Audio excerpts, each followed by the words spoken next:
Last week we finished our analysis of the Queen's Indian defense. For quite some time we have analyzed Black's answer knight to f6 against White's d4. So for this week's episode I thought we would take a look at the maybe more natural answer in this position, namely d5. More precisely, I thought that we in this week's episode would take a look at the Slav defense.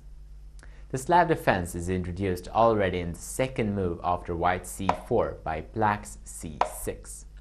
The advantages with this move is that it not only builds up a solid pawn structure for Black, but it does so without blocking the bishop on c8.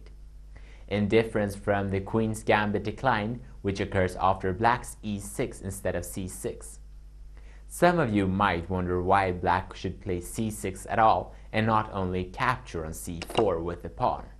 Well, by taking on c4, Black enters the Queen's Gambit accepted, a fully playable line, but in most cases Black has to give the pawn back, since protecting it often has a greater cost than the advantage of keeping it.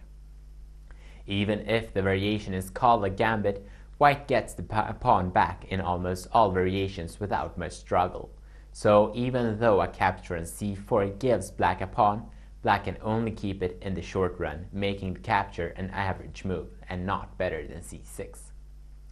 After c6, White has to seriously consider whether or not to allow the c-pawn to stay unprotected, because after Black's c6, the Queen's side has strengthened significantly, especially considering Black's plan to capture on c4 followed by b5. One way of dealing with the threat is to play c5. Unfortunately, this is a stupid move, not since White suddenly has a far worse position or because the pawn is lost, but simply because White doesn't gain anything from this move. It only relieves the pressure in the center, and that is in turn something White should want to hold on to. No, c5 is not recommended. So how should White deal with the threat of Black capturing on c4 in an easy way? Well, except for c5, the easiest way is simply to exchange on d5. Even though this move might seem simple and because of that bad, it can lead to very interesting games, and the line has been played by a large number of grandmasters.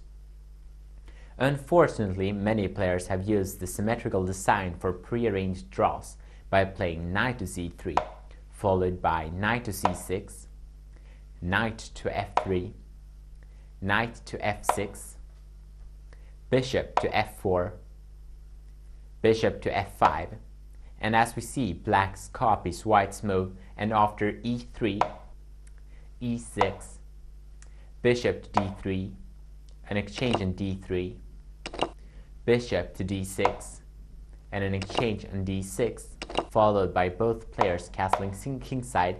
Both players have developed exactly the same way, and even though White is a move ahead, there is no advantage to speak of, leading to both players to draw before too soon. So let's go back to after White's bishop to f4. This is where the theory for the line begins. We are still in an almost completely symmetrical position, but this is Black's first real chance of breaking the cycle. There are some possibilities even before that, but they are mostly unexplored. Among Black's options other than bishop to f5, we can also find a6 and e6. e6 might seem a bit dangerous considering the threat knight to b5 followed by a fork on c7, but Black can effectively defend himself by only playing queen to a5 check, a move which forces White to retreat with the knight to c3. With this short introduction to the Slav defense, I'll end this week's episode of The Opening School. In next week's episode, we'll analyze the exchange variation in more depth, so see you then.